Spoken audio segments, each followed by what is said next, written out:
This is Guardian Radio, your station for up-to-the-minute news, intelligent, interactive, and engaging conversation. 96.9 FM. The views and opinions of the hosts and guests are their own and do not necessarily reflect the position of the management and staff of Guardian Network. Money in the land is a Yankee dollar bill. Money in the land is a Yankee dollar bill. Money in the land is a Yankee dollar bill. Oh, with the big, big bamboo, bamboo. Oh, la, la, la, la, la, la, la, la, la. Working for the Yankee dollar.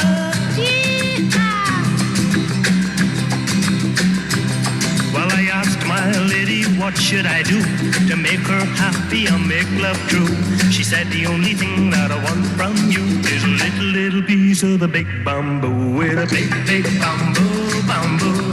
Oh, la, la, la, la, la, la, la, la. I'm working for the Yankee dollar. Good morning and welcome to Guardian Radio A.M. Today is Thursday, May 25th, and it's a little after 11 o'clock in the morning. Once again, this is CA Newry, and I shall be your host for the day, as I have a culturalist with me in the studio. You know when you're excited to have someone in the studio that they agree to say, yeah, okay, I'll come. I said, no, really? They said, yeah, I'm coming. No, I'm serious, you coming? I said, yes. I got one of the pre-made to speak to me. As I prod her, as I asked a question about what working and what ain't working, why things ain't doing what it's supposed to be doing, and what is this Bahamas supposed to look like, right? Y'all know I like culture. Y'all know I like history. So anytime I have an opportunity to find a guest, welcome a guest, as esteemed as this, I get excited. So I'm kind of gritty, and but I'm excited to have Miss Pam Burnside. Miss Burnside, come closer to the mic and just briefly introduce yourself. Okay. And I call you a culturalist. Mm-hmm. Why would people call you a culturalist? And by your resume, I want you to do that so we can start this exchange. And you left out the important word, Bahamian. Bahamian culturalist. Correct. Okay, go ahead. I stand corrected. So thank you so much for inviting me, CA. It's a pleasure to be here. I was not aware that you had a radio show. So and big time now. Yeah, I see that. Mm-hmm. Uh-huh. So I'm Pam Burnside, and for the 50 years of our independence, I'm in my 70s now. Mm-hmm. My late husband, Jackson Burnside, who himself is a giant in the cultural field, came back to the Bahamas after studying abroad. So we love the Bahamas, like he used to say on his radio show, John Canoe Talks, years ago. And our whole mission in life, unique Bahamian culture that we had here. So our mission was just to let the world know that we have so much to offer, much more than sun, sand, and sea. And he made a prediction many years before he died that by the year 2020, more visitors would come to the Bahamas for our art, culture, and heritage rather than for our sun, sand, and sea. And mind you, I'm listening to that, right? Mm-hmm. And I'm flabbergasted because I understand sun, sand, and sea. Correct. Right? I understand that our tourism product is centered around sun, sand, and sea. I would go as far as to say we don't even own our tourism product. Mm-hmm. The persons who own our tourism product is promoting sun, sand, and sea. Correct. So to hear you say that the people in the future will come here to experience our culture is kind of foreign to me. Mm-hmm. Is that just you wishing big wishes? No, because that's where our power lies as a people, as a Bahamian people. Culture resides in the people. And until you get the people involved in tourism, you're not giving people a genuine taste of the country. So who really is leading our tourism in the country? Is it the big resorts? Are they owned by Bahamians? Is it the airlines that bring them here? Is it the cruise ships that bring them here? How many Bahamians own a piece of that pie? That's why I would bait you and said, we are not the owners of tourism. Correct. We are the workers of tourism, right? There are people who will consider the Bahamas as paradise. Mm-hmm. You see the Bahamas as paradise. Mm-hmm. Even inside the church, Miles Monroe coined the phrase that God lives here, that this place is so sublime that this is a special. There's nothing by chance that Columbus came here first. No. The Lucayans were here, and he met them. Thanks for the correction. Yes. That Columbus invaded the Lucayans who were here first, right? Correct. And claimed this for Correct. the Europeans, right? Precisely. There's no mistake by that we are special and unique. But is that uniqueness coming forth? Right, I see you always advocating. You are an advocate for culture, right? And I'm saying, boy, that's one of those prophets who nobody listening to. Yeah. I see you making noise, Yeah. and I wonder, is anyone listening to you? Well, what can I say? We do what we have to do because it is what we were born to do. Jackson, of course, is no longer with us, so my mission as his widow is to carry on that battle. And we have seen many successes, but there is so much more work to do. And the irony of it all is that the Bahamas did control the culture before independence. And here we are 50 years into independence, and we are in this wilderness. So what's happened there? Something what has happened happened post 73? Correct. In between that independence, when we got rid of that British flag and hoisted our turquoise, black, and gold, we threw the baby out with the bathwater because we then became our conquerors. We were a colonial country. And the colonials have done a really good job in messing with our mind and making us believe that they are better than us. We are not good enough. But if we are independent, we then become them. And so we take on the trappings of them. And so we are quite content to wigs and big robes as lawyers in all this heat and have air-conditioned offices and carpets on our floor and drink tea out of china cups. But is that really who he is? No. We lived in a clapboard house with open windows on the porch under the tree with the community around us, and the community and our culture is what kept us as a community. But that baby got thrown out with the bathwater because we didn't want to say, I used to live in a clapboard house, so I had an outside toilet, because that made us embarrassed as a Bahamian, because we were the poor people then, and those things defined us as Bahamians. And so we wanted to throw them away. We didn't want anything more to do with them. But that was the danger. The balance shifted the wrong way. And so we didn't talk about that during the first years of independence. We weren't proud of having invented one of the most natural green environments in our clapboard house and the way we lived, because we didn't want people to know we lived in that clapboard house, because we wanted to go live out east or live out west. And in fact, we lived out east, and when we got our papers from the people who were there before, there was a clause in there that said that black people, colored people were not allowed in that area at nightfall unless they were working for their employer. That was still in our deeds, So all of these things affected the way that we decided we wanted to live our life, because we grew up in a world when the Bahamians were top of the line education-wise. We may not have gone past grade 6, but everybody left school knowing the 3 R's, reading, writing, and arithmetic. Can we say that is happening now? Well. So it is an irony, and unless we sit down and really think about it, we just accept what the status quo is, that, we are now in charge and we can make decisions and we can be British and we can go to see the king because we've been invited to see the king. But that is a colonial mindset that has been ingrained in us, and they did a really good job with it. It seems as if we may have lost our way. And if we have lost our way, we may need help.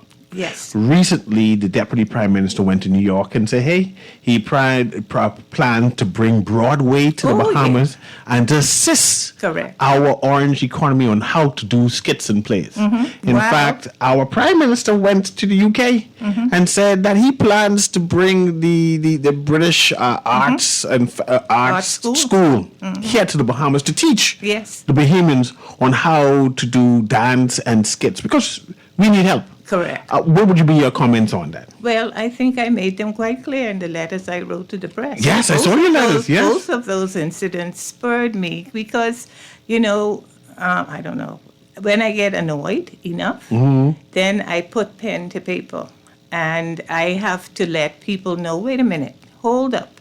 And unfortunately, it is our so-called leaders that are making these ridiculous statements because You we have believe been what they doing. said was ridiculous? Oh yes, because we have been doing this for years. The same things that he may want to bring here. How could someone from Broadway come and tell me how to be a Bahamian? Maybe do it better so the tourists could enjoy it. But why are we being a tourist destination for the visitors and not for ourselves? We have to be who we is and not who we ain't, because if we is who we ain't, we ain't who we is. It's a simple thing. You cannot be presenting your culture unless you are true to yourself. And tourism is a double-edged sword because if you think of the difference between the word service and servitude, it's a very fine, fine line there. You know, how many people serve tourists in the big resorts that are not owned by them, they are employed by them, and they smile. Yes, they have to smile in order to get that. Well, they don't even have to smile to get the tip because the tip already given to them anyhow. But, you know, you're not being yourself. You are presenting that masked person to them because you are you serving them or do you feel that you are under servitude to act that way?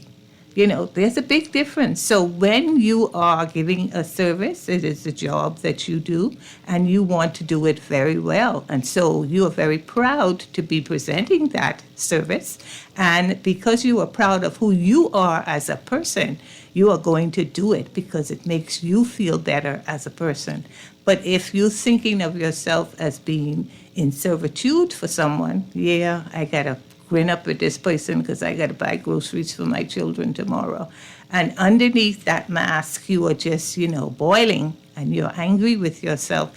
Then you're not going to get that genuine sort of respect of who you are as a Bahamian. And all of these things need to be taken into account. In your recent letter to the editor, which you wrote, right, it went viral. People started sharing it like crazy, right? You expressed your annoyance. You felt the annoyance in your words. What would you recommend that we do? Because we're looking for ideas now to help us move to the next level. And our government, the Prime Minister, the Deputy Prime Minister gave ideas, right? And you saying that the ideas don't seem to be adequate or matching. So who should be leading this cultural charge? Well, number one, the reason why we are where we are is we don't even have a Minister of Culture or a Ministry of Culture because we don't think it's important enough. But no country can develop without its culture, because culture is the people. And until, you know, we have continued to run this country top down instead of bottom up. And you have to begin with the people by empowering them with whatever skills that they have, facilitating the atmosphere for them to be able to thrive and strive. But we have not been doing that. We are more happy to bring in a foreign direct investor and then let them provide jobs for our people. So that does not make them independent. That makes them a matter of servitude because they are beholden to their employer in order to live. If you think of it the other way around, if you empower a Bahamian to have their own business, to be able to present, okay, I can cook my peas and rice and fried fish and my conch salad and my conch fritters, and they taste the best in the world.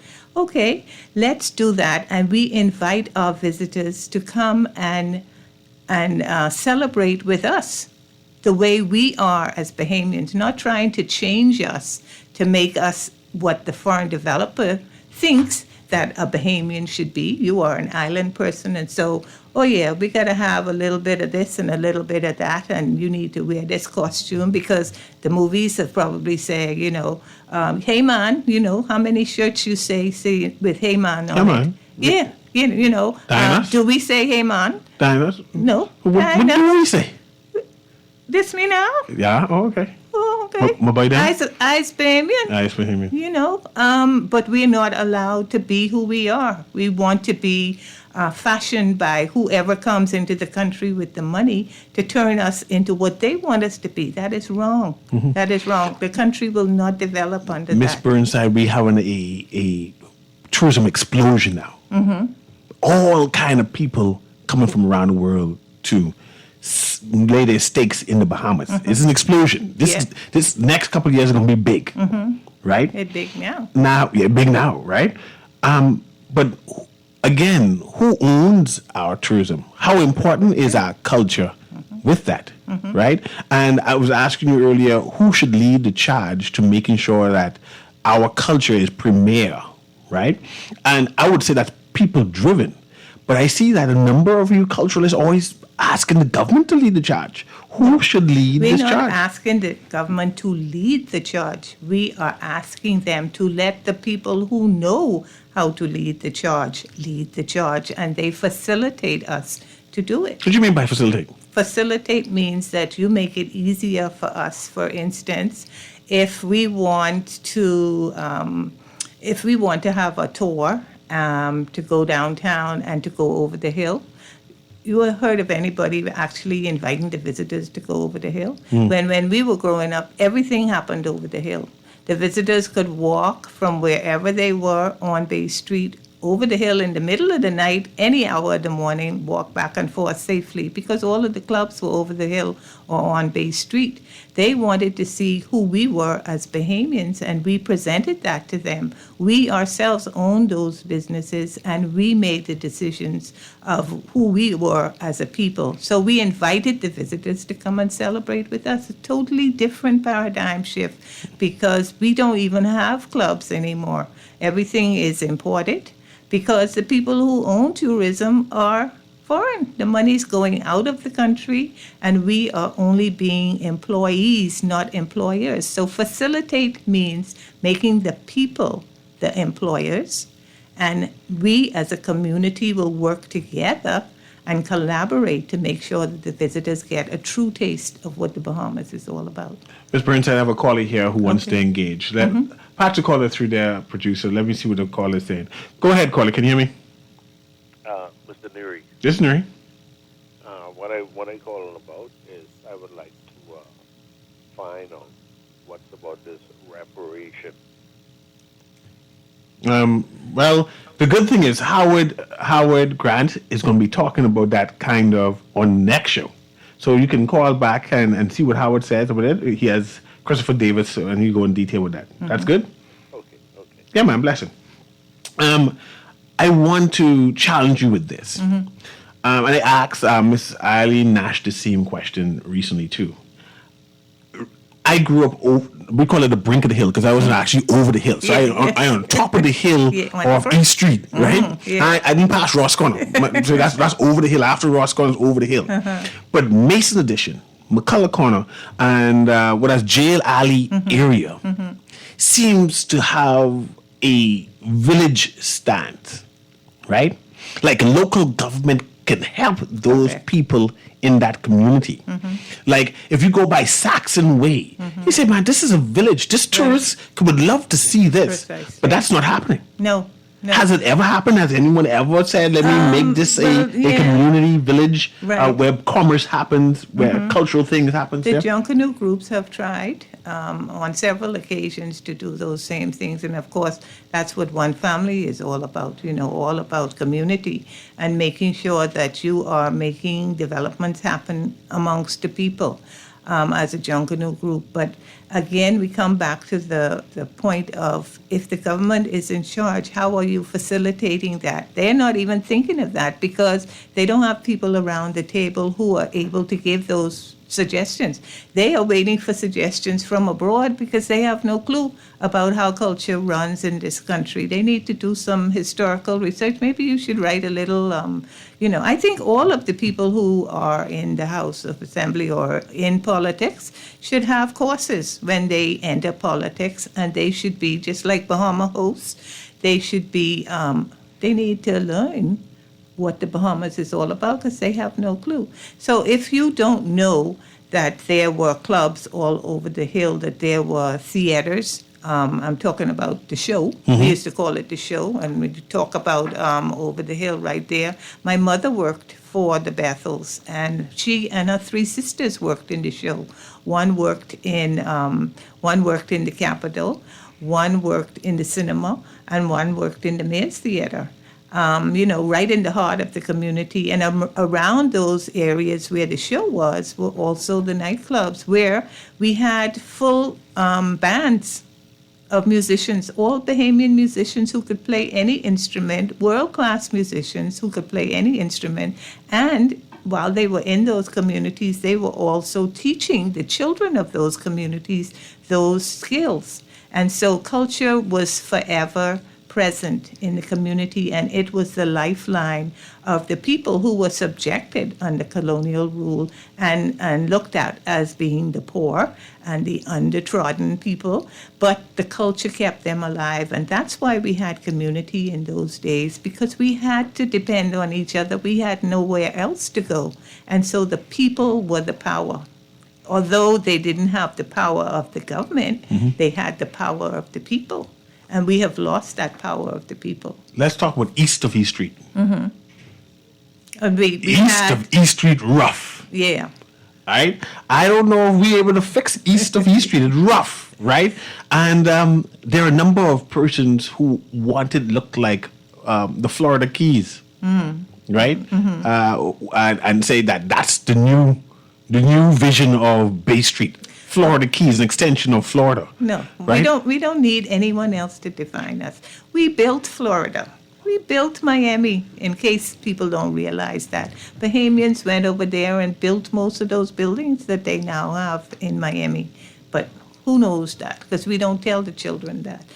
But unless we invest in those areas, and we have not for 50 years since independence, So that's what we're ending up with, people who don't appreciate who they are as a people, and they're angry. They're not getting the education that we would get, knowing how to read, write. There's so many people who still don't know how to read in this country. That must be very frustrating. I can't imagine what it would be like, because I used to read as a child.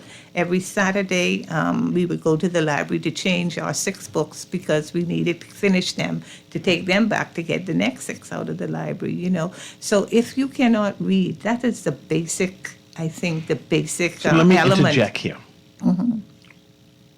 What do you see Bay Street looking like? When?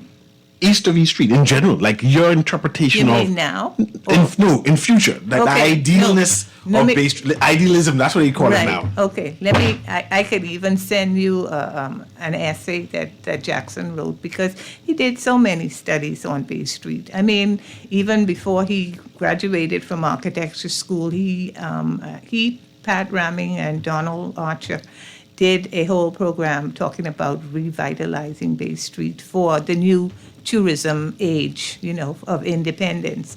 But the important thing about Bay Street when we were growing up, and you have to know the history, Bay Street was the place where the community met. Bay Street was there for the people, not for anyone else, not for the visitors. The visitors came, and like I said, they came, we invited them to celebrate with us on Bay Street. But Bay Street was where the straw market is now.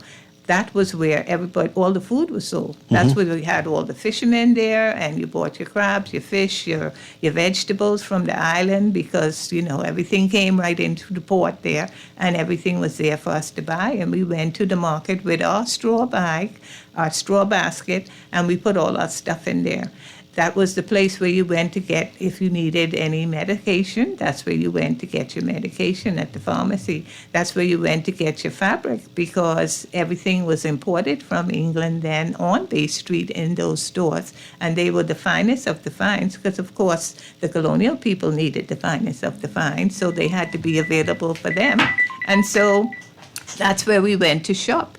That's where we went to have entertainment. As I mentioned, there were clubs all along Bay Street. You could walk from one end to the other and decide, pop into this club, pop into that club, with bands operated by Bahamians playing the music there and everything else, putting on the shows and whatever. So it was the place, and it didn't, I don't know if you know the saying that East Street was never quiet. It always was busy. And Jackson always said that the important thing we lost in Bay Street is it was also we had people living there, because that meant that you had to have a food store, well, not a food store, a petty shop. You had to have place for buying your medicine, et cetera, et cetera. You see, I can stop you right here. Okay. I can stop you right here because she's talking about people living on East Street or living on Bay Street. They have the idea of people to live on Bay Street, but it's going to be a gated community. It can be high end. And that ain't the people over the hill. That ain't the people over the hill. So I hear you hinted, but don't worry, when it comes, I assume there'll be some grumbling. Correct. I have a text here, actually. Okay. I guess I want you to comment on that. Say, CA, is that Mrs. Pam Burnside? If yes, hi, and God bless you for helping Bahamian entrepreneurs. Love this. I'm an artist that once worked with you. Okay. I was a vendor that understood tourists, and they loved my product. But unfortunately, I have been replaced by non-authentic persons who is not Bahamian. That is devaluing our tourist products and culture for selfish gain. Our culture won't survive if these foreign entities continue to replace us authentic artists. And I'll rephrase that in terms of who should be selling our Bahamian tourism in terms of Bay Street, the look of Bay Street. Bay Street the look has been changed as they have, for lack of a better word, a different type of Bahamian on Bay Street. Proper. But they don't even have Bahamians on Bay Street. But you don't go there, so I was trying to be politically correct, but no, you talk then. But Go ahead. no Bahamian is be stopping me trying to say, come inside and get some jewelry. What can I help you with? Say what? No. Bahamians owned all the businesses, and anything to do with Bahamian selling shit is reserved for Bahamians, but I don't know what happened there. I remember when Bay Street was reserved for Bahamians, but we see a new type Correct. of, new type of Bahamian. Maybe? Where do we go to get satisfaction to that question? And I don't, they do retail. They really say, well, they precisely. I don't want to get into politics because you know how I feel about that. But that is the scourge of this country because they have no clue about what culture is about, and that's why we are destroying the country because we're not giving that the impetus to grow. We're not fueling it. And we don't, the powers that be do not understand it, and they don't even respect the Bahamian people who have for years been giving them free advice on what to do, but they refuse to back it, to put the money where their mouth is. It's all, everyone's talking about the orange economy, this, the orange economy, that. You know what the orange economy is? Go ahead. Monetizing the culture. Monetizing the culture. So at the end of the day, you can say, like those same Broadway people in New York, in 1940, Broadway was able to put $60 million into the U.S. Treasury. They have those figures because they keep a record of those figures. Do we have those figures here? No.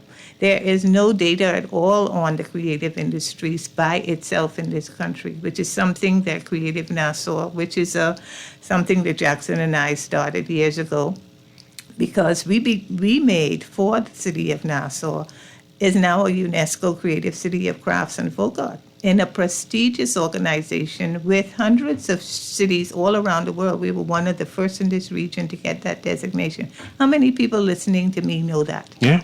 I see I have some more callers here. Okay. Producer Patch, the first caller through. Go ahead, caller. Can you hear me? I'll hang up. Let's move on to the second one. Patrick calling through there, producer. That's one. Going once. Going twice. Yeah, go ahead. Patrick calling through. Go ahead, caller. Good morning, CA. Good morning. How you doing, man? My brother, Radio A.M. Let me applaud you for an excellent interview this morning with the madam on radio this morning. I mean, you know, she's so poignant, so her points are so salient and on point this morning. You know, and many of those that we can identify with, right down to, you know, honestly, a lot of us who were born in the era who have seen this country denigrate from where we once were, the jewel of the Caribbean and the jewel of the Atlantic on this side of the ocean, to where we are today. I mean, you know, it's really appalling to how we as a people seem to have fallen from grace, if I could put it like that, in so many ways. You know, she talked about how over the hill, you know, yacht clubs scattered all over the place in the 50s and 60s, and they were quite successful. Bahamian business owners owned the clubs and everything, and the people were driven into the over-the-hill areas where they really participated in things that were authentically Bahamian. They came for the Bahamian experience. Mm-hmm. They don't hardly get that today, right. In my humble view, because many of the persons who are actually handling these things do not even know what it is to even be Bahamian. Mm-hmm. You know, she spoke to that aspect, and I can identify with it. The second part that I can identify with is, you know, in the Bahamas, and most of the major industries, you're going to find that Bahamians are not owners of our economy. Mm-hmm. And that's shameful.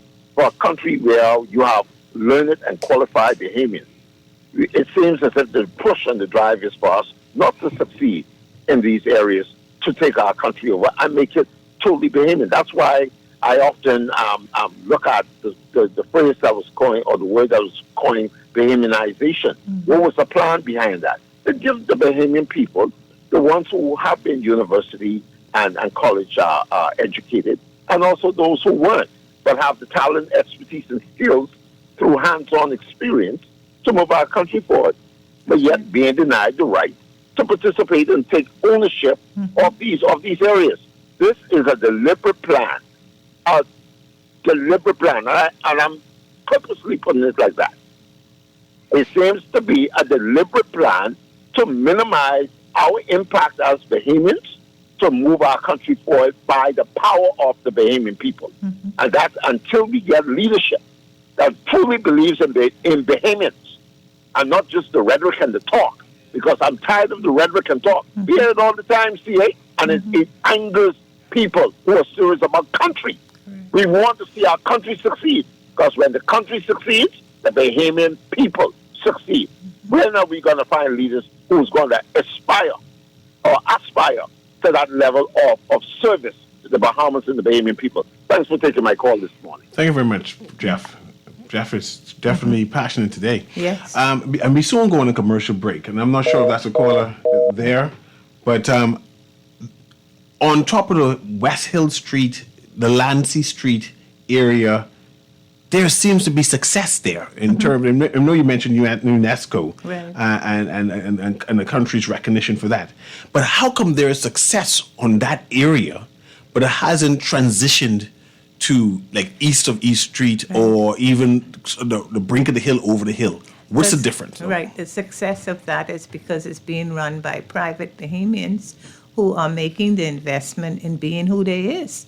They are using their properties, people like Arlene Nash Ferguson, who has used her homestead to turn it into a Junkanoo Museum, another important part of who we are as a people. And because she decided to use that location to be who she is, which is right next to the National Art Gallery of the Bahamas, that used to be the homestead of one of the great British people of the day, that is now the National Art Gallery of the Bahamas, that shows Bahamian art, world-class art, that can go anywhere over the world and is going everywhere over the world as we speak. So that people come to Grey Cliff, you know, it's close to the cruise area, and they walk along that strip, and there are hillside houses there, another art gallery, the Aguilar Art Foundation, just down the road. But that is the power of community. You know? It just takes community Takes and community, willpower. correct. And facilitating to make it happen. Some elbow grease. Correct. So if you go to the bank and say, I want to open the Junkanoo Museum, the bank will say, man, go out here. You want a car? Oh, okay. Yeah, just sign right here. What? Nope, we don't have any money to lend you. So We can take a break right here. We're going to take our break right here because on the other side, recently your name being announced that you will be in charge of making things stay Bahamian. And I want to know the importance of that. Okay. Right? I said, but Miss Burnside, controversial? How'd she get that job? You know, she don't back down if she say she can do a job properly. But we can just take this commercial break right now. So I got to ask you that. Say, these people, them don't know who you is. And must he? This is Guardian Radio, the AM with CA Newry. We have Miss Pam Burnside. We're talking the importance of culture, ideas on what we should be doing to promote Bahamian culture, and the Bahamas in the next 2, 3, 4, 5 years. We'll be right back. To my surprise, she liked the flavor but not the size. She won't be big bamboo. Oh, la la la la la la la la la. Working for the Yankee dollar.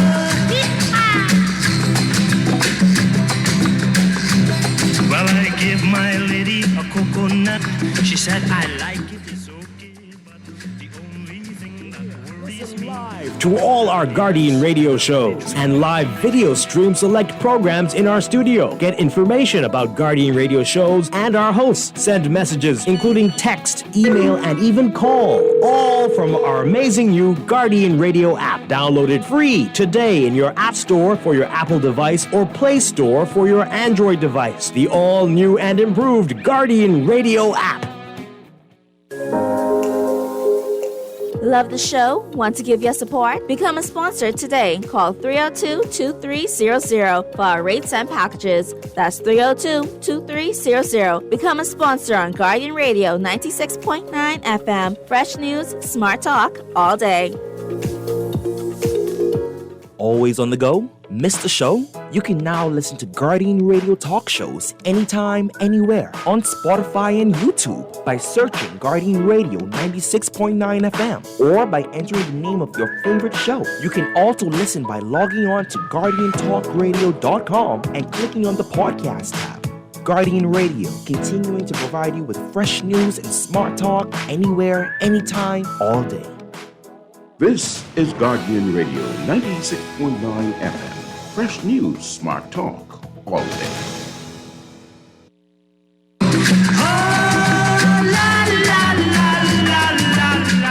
And welcome back to Guardian Radio AM with CA Newry. Of course, I have Miss Pam Burnside, who's a culturist, a Bahamian culturist. She says, stress the word Bahamian, a Bahamian culturist. And of course, we're talking about the importance of culture and the way forward for developing the Bahamas. But I see I have the phone blinking, so I'll go to the phone and then I'll put that question back to Miss Burnside. Go ahead, caller. Can you hear me? Yes, I can hear you, and thank you for taking my call, CA and Burnside. Yes. Hi. Sounds like a law firm, CA Burnside. It does, hey? It does. I could wait for that. And I love your lovely colors today, Madam Burnside. Oh, thank you. CA seems to not be on par, but I know he's going to replace Fred Mitchell someday soon. So let me stop right there before he cut me. Correct. Madam, your previous caller talked about us falling from grace. And I'm trying to understand that phrase because I've been hearing it from a little boy growing up. And I realize there are some people on this planet who was always falling in grace. And they seem to be like the king in England who don't even know how much money he has. But you have these poor people. Look at Haiti falling from grace. That's where it is. I appreciate what you're saying today, madam. And I hope you get an opportunity to get on the stage to really have the audience of the full Bahamian public. Because what you're saying is we need to address the fact that we have been placed in a quagmire where we've been cluttered. We've been crammed, jammed up with a whole bunch of people, and some of us can't even move. And, you know, clutter is the envy of clarity. So the reason why we ain't clear, Mom, is because we're cluttered. Now, if you could just disperse all this clutter and free us up, and CA could become Foxville MP, I think we could fall. We could not fall. We could rise. and I love you both. Thank you for taking my call. Thank you. I try to help my MP stay for another 5 years, even though he's a matured man, but he just didn't become Fox MP. But yes, you're being appointed as the ambassador, even a group, right? And I want to understand, what does that mean? Because there is such a thing as made in the Bahamas and made for the Bahamas. And that can cause some controversy, right? And now I understand what made for the Bahamas means. I want to let you speak before I bait you Right. and So go further. Go number ahead. one, take the word ambassador off, please. 'Cause You know ambassador? this ain't no politics. No? No Okay. designation. Good. This is something that I do from the goodness of my heart. It's something I've volunteered to continue with because I was invited to be chairperson of the Authentically Bahamian Marketplace Committee, which is composed of people in the port as well as other people who are involved in culture and art, particularly the production of Bahamian-made products. And so it is an honor to be leading the charge, and my qualifications for it is what I said from the beginning. The fact that, my whole thrust as a true Bahamian is to make sure that Bahamian is top and foremost in everything that we do here in the country. And I will continue to do that to the best of my ability. And I grew up when Bahamian was what was happening culturally. And so I know that it could work. And we have people in the straw market now who say, how I gonna make a living if I don't sell all these imported things? Because two things are happening there. When I was growing up, we had fewer visitors because the tourism time was only the winter months. We didn't have tourism the other parts of the year. And so they were a select group of people who had money to spend because not everybody could pay for a plane ticket, even though it might only be a couple dollars in those days. A lot of people could not do it. So only the rich could come on holiday because tourism was something very exclusive in those days. But all of the people in the straw market sold straw. Every single living one of them. And most of them are the ones who made those products that they had for sale. And a lot of them, yes, had the same basket, the straw basket, that is really a utilitarian object. And we, even as Bahamians, bought those because we used them in our homes. We didn't have brooms that you buy out the food store because there was no food store like that. There was no Kelly's and there was no Mora's in those days to sell you a broom that is imported. People made the brooms from that same straw, but they made the bags out of. We had a handmade broom, and a lot of people didn't even have that. You would cut a piece of straw palm and sweep your yard on Saturday because everybody had to sweep their own yard to make sure it was clean and pristine before you did anything else. You had a chore as a child to make sure everything was up to par. And so I know that those same people who were working in the straw market, and when we got independence, and before independence and after independence, I was paid money to go and do A-levels at the government high school after I came from St. John's College. They actually paid Bahamians to go to school, to do higher education, to go off to university, to get a degree, to be able to be the white-collar people of this country after independence. But those same people who were working in the straw market made enough money from those select tourists who were willing to spend money because they were getting something that was genuinely authentic Bahamian, to send their children and their grandchildren to university to get that degree, to be a white-collar person. So we didn't have, there were a few. My father-in-law was a dentist. He and Dr. Enos were some of the few dentists that we had, black Bahamians in this country. Dr. Kenneth Rogers was one of the few medical doctors that we had. They were few and far between. Dr. Walker was a doctor and many other things along with that. But we didn't have the opportunity in those days to be taking up all of the white-collar we had to know our place in a colonial Bahamas, you know.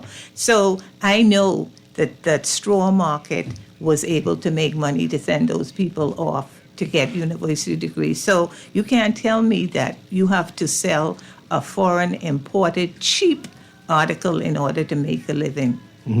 And we soon go, but we have 2 minutes, right? I want to ask you this.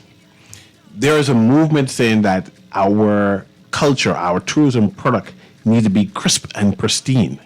And I want to know in a contrast of a rustic fish fry experience and a pristine, well-groomed tourism product. How do we find a balance, or should there be a balance? No, can we have one? There don't have to be no balance. We gotta be who we is. It's Be simple. who we is. Be who we is. Eat the chicken in the bag. Correct.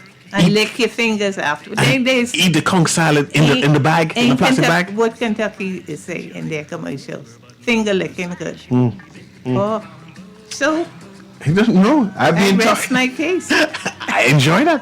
I'm talking to Pam Bernstein, premier Bahamian culturalist, right? We can make this a regular thing where she comes and give commentary on what we should be doing and moving forward and developing the Bahamas, what we should be doing in tourism, what we should be doing in culture, what we should be doing in architecture and developing the Bahamas, what Bay Street should look like, you know? Is it going to be skyscrapers or is it going to be something cultural? But we are out of time now.